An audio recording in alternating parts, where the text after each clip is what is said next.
Well, I think it goes back a long way, this really, because when I was at school, I always wanted a job where I would create things.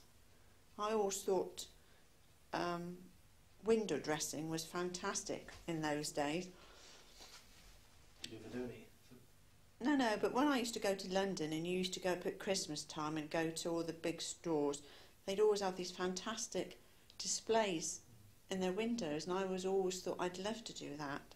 Well, of course I never did, and I suppose in a way that's how I took up flower arranging, because I'm creating things all the time, especially if you go in for competitive work and it's a special title.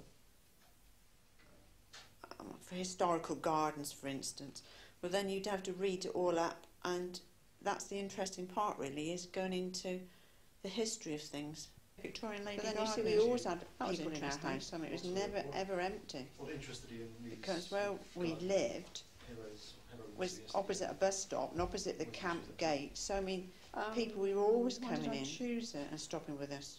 We never ever had an empty house. Well, I just thought they would be interesting, because we didn't have central heating. I mean, they started, we were tougher, I think, in those days. And you trend in a way, you just had one fire in the house and that was it, because in those days, you didn't have a hot bedroom like we have today. Really go out and do any. You'd wake up in the morning with all the windows frosted over. Manual work. Well, I suppose they didn't do manual work anyway. They had all these gardens. I suppose we were used to it. I don't suppose we thought it was normally Victorian ladies, when you stay indoors do it today, you do the absolutely frozen embroidery. It was just a way of life. Ladylike things. Code. The house. They had not gardens there. The school was code, and they only mostly grew herbs, flowers for herbs, for medicinal. I mean, the spring's lovely because you got all the growth and the flowers coming out. They were all in goodness, that awful winter's gone.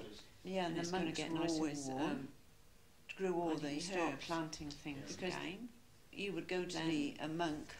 The summers be healed. Probably this garden's not the best time of year, because gardens it dries out so quickly. Used to dry their plants never really grow the little hedges unless it's a very wet summer as well. Probably years ago, when people, the autumn, the colours are lovely. Wouldn't have street lighting, for example. You wouldn't be electric, would you? So you'd always have to do your gardening with the phases of the moon. Yellow and red. It's totally different then. You wouldn't have weather forecasts, then it's a bit sad, because you know it's going to get cold again. Go out at night and look at the moon and say, oh, there's rain around that moon, it's going to be raining within the next 24 hours. More interest in this garden. I mean, it's not flat. They were much more into... If you've got a flat garden, they can be boring. You have to put lots of the elements corners into it, and that's how they make different. Knew what to do in the garden, didn't make your eye carry on to the end of your garden. Looking at the weather and the moon and the sun. But with this one, you go around a corner, you find birds are going to come in. Or say, for instance, when the seagulls come in, I always notice that it means the stormy weather coming. So probably they won't really got it with things like that. Keep going. It signifies something, but I can't remember. No, quite honestly, not really. But the Victorians had when I can. All flowers, weather permitting. Signified something. If you sent your girlfriend a rose or mad and do as much as you different can. Various flowers that signify a garden that is just beautiful for 2 months a year, and absolutely I'd have to get my book out. 10 months. You want something always out in flower interesting. Well, I think my first gardening. The only thing I can remember about lilies, because I did an essay on I ever did. Evidently, Granny used to say that when I was a tree, I went Candium.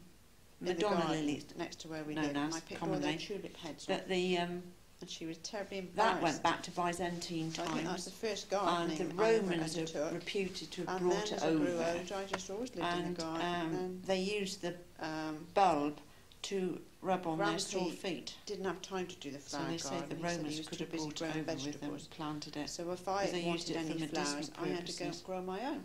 And then so that's what I did. And I always did came to the medieval times. And he always did that. And vegetables, and I used to do that when I was still at school. Italian painters and such, they started putting Madonna lily into all the religious paintings to represent the Virgin Mary. Job you've got to get done. They've got too tall. Sort of flower you've researched its history. Yeah, well, I had to do that for my sitting guilds. And I did that because when I was growing up in Auntie Polly's garden, she had masses of them. They grew wild there. Really, yeah. And they always used to be very, very tall. So I was only about 4 or 5 then. And they've got this lovely perfume. I mean, it can take years for a plant to flower.